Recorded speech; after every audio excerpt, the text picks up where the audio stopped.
Toyota hybrid battery reliability, 2026 Toyota Camry battery life, nickel-metal hydride versus lithium-ion longevity, and the catastrophic effects of summer heat on high-voltage systems are the only topics that truly matter to anyone trying to keep a vehicle for 15 years. Yet, there is a brutal engineering-backed truth about these two chemistries that Toyota's marketing department and dealership salespeople are absolutely desperate for you to overlook. Why is it that the same company that pioneered the high-voltage market and virtually invented the modern hybrid is still putting old-fashioned nickel-metal hydride batteries in their 2026 all-wheel drive models and heavy-duty SUVs while putting lithium in the front-wheel drive trims? Is the newer, lighter lithium technology actually a ticking time bomb for anyone living in a region where summer temperatures regularly cross 40 degrees Celsius? And is Toyota quietly using you as a test subject for a chemistry that hasn't yet proven it can survive a 200,000-mile desert lifespan? If you have been looking at a new 2026 RAV4, a redesigned Prius, or the flagship Crown and wondering if the battery chemistry is going to determine whether your car survives the next decade or becomes a $6,000 liability, your gearhead instinct is absolutely right to be cautious. By the time you finish this technical breakdown, you will understand the precise metallurgical reasons why nickel-metal hydride is still the desert king of the high-voltage world. You will uncover the hidden voltage stress reality that causes lithium batteries to degrade exponentially faster in the summer heat. And you need to stay tuned until the very end because I am going to reveal the one specific $2 maintenance item that is the leading cause of premature battery failure. And I can almost guarantee your dealership hasn't touched it or even mentioned it to you in the last 5 years. If you want car content that treats you like an intelligent adult who actually understands chemical stability and thermal management rather than just another target for a monthly payment pitch, take a second to hit that subscribe button, tap the notification bell, and join a community that values mechanical durability over corporate hype. We are living in an era where the car industry is banking on your assumption that newer is always better. But in the high-stakes world of high-voltage electronics, the oldest, most refined technology is often the most reliable choice for the person who actually has to pay the repair bills. To understand why the nickel-metal hydride versus lithium debate has become so controversial in the 2026 auto market, we have to look at the thermal stability curve of each chemistry through the eyes of a materials engineer. Nickel-metal hydride, or NiMH, is the iron sledgehammer of the hybrid world. It is a robust, chemically stable chemistry that has been refined over 4 generations of Toyota vehicles. From an engineering standpoint, NiMH is much more thermally forgiving because it uses an aqueous or water-based electrolyte. When an NiMH battery gets hot during an Arizona, Australian, or Middle Eastern summer, its internal resistance increases, which naturally slows down the chemical reaction, but the actual physical structure of the battery plates remains largely intact. This is exactly why Toyota continues to use their latest bipolar NiMH technology in heavy-duty and all-wheel drive applications, like the 2026 Sequoia, the Tundra iForce Max, and certain high-torque RAV4 trims. The engineers know that when you're asking for massive, sudden bursts of torque in high-heat environments, the nickel chemistry can take the thermal punch and keep on swinging for 20 years.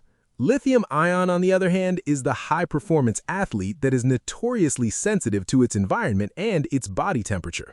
While lithium-ion batteries are lighter and have much higher energy density, which is what allows the 2026 Camry to feel so snappy and responsive, they are subject to a destructive chemical phenomenon called solid electrolyte interphase, or SEI layer growth.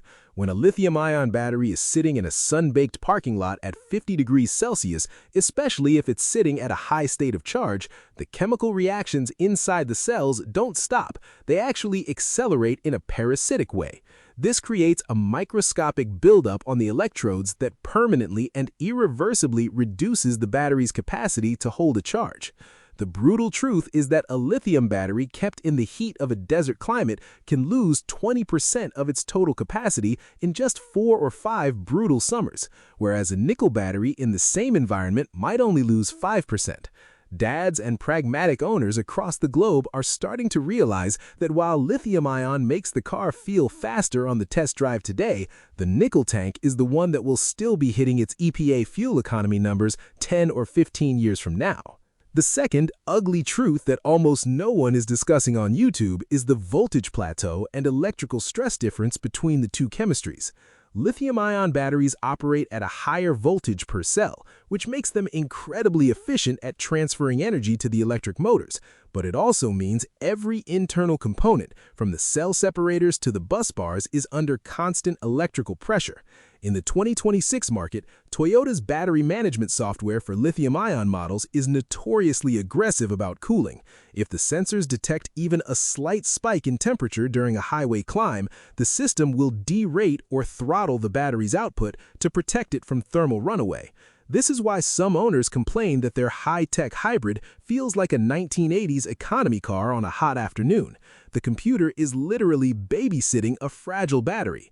NiMH, because it operates at a lower, more stable voltage and is naturally more heat-resistant, doesn't need nearly as much software-led intervention. Generally speaking, if you live in a moderate climate like Northern Europe, Japan, or the Pacific Northwest, you'll likely never notice the difference. But if you live in the heat belt, the NiMH battery is a defined mechanical asset that offers a level of mechanical peace of mind that lithium tech simply hasn't earned yet in the real world. Let's address the massive controversy surrounding battery memory versus calendar aging. You'll frequently hear ill-informed salespeople or internet commenters say that NiMH is bad because it has a memory effect that reduces its life if it's not fully discharged. In a 2026 Toyota hybrid, this is a total myth. Toyota's battery management computers never let the battery fully charge or fully discharge. They keep it in a sweet spot between 40 and 60% state of charge. In this perfectly controlled environment, the memory effect is non-existent, which is why NiMH batteries can easily last 300,000 miles in taxi fleets. The real danger for lithium-ion in the 2026 auto market isn't memory, it's calendar aging. Even if you don't drive the car, even if it sits in the garage, the lithium chemistry is slowly degrading just by existing, and that degradation is doubled by heat. This is the invisible tax of modern lithium batteries. A father buying a used 2026 hybrid 5 years from now should be much more concerned about a low-mileage lithium-ion car from Florida or Texas than a high-mileage NiMH car from a cooler climate. The odometer tells you how much the car was driven, but for lithium-ion, the heat cycles tell you when the car is going to die. The global perspective on this debate is genuinely revealing. In the Middle East and Australia, where the Toyota Hilux, Land Cruiser, and Prado are tools for actual survival, there is a fierce and vocal skepticism toward lithium-ion hybrids. Owners in these regions have spent decades watching how lithium-ion power tools, laptops, and smartphones fail prematurely when left in the summer sun, and they simply aren't willing to bet their family's primary transportation on the same sensitive chemistry. Toyota knows this better than anyone, which is why they're extremely selective about which battery goes into which geographic market.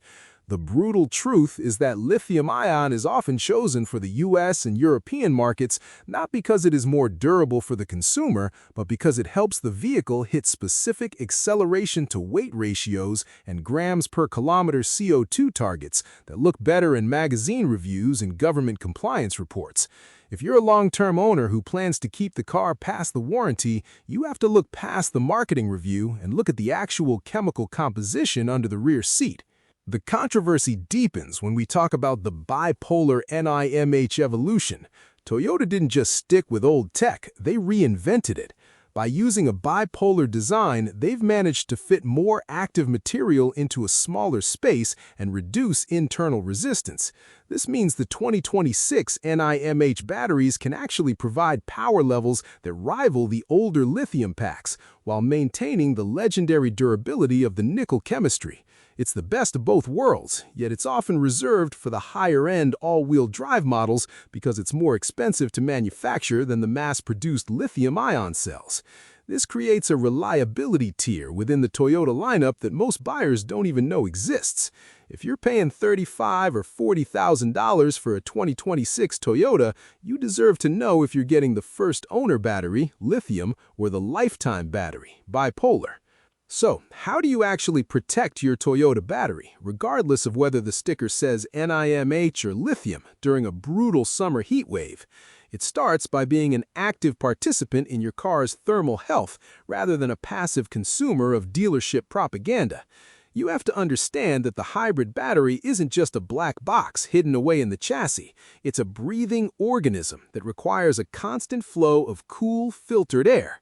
In the 2026 RAV4, Camry, and Corolla, the battery cooling air is pulled directly from the cabin through a small intake vent, usually located near the floor or the side of the rear seat. If you have kids, pets, or a habit of throwing your gym bag or groceries in the back, you are likely blocking the only thing that is keeping your $5,000 battery from cooking itself into an early grave. If that battery can't breathe, its internal temperature will skyrocket during regenerative braking, and that is the exact moment the degradation clock starts ticking double time. I want to hear from you in the comments below, because this is where the real data lives. If you own a Toyota hybrid, do you actually know which battery chemistry you have under the seat? And have you noticed a significant drop in fuel economy or EV mode availability during the peak of a summer afternoon? Are you an NiMH loyalist who refuses to buy a lithium-ion car on principle? Or are you excited about the weight savings and performance gains of the newer tech?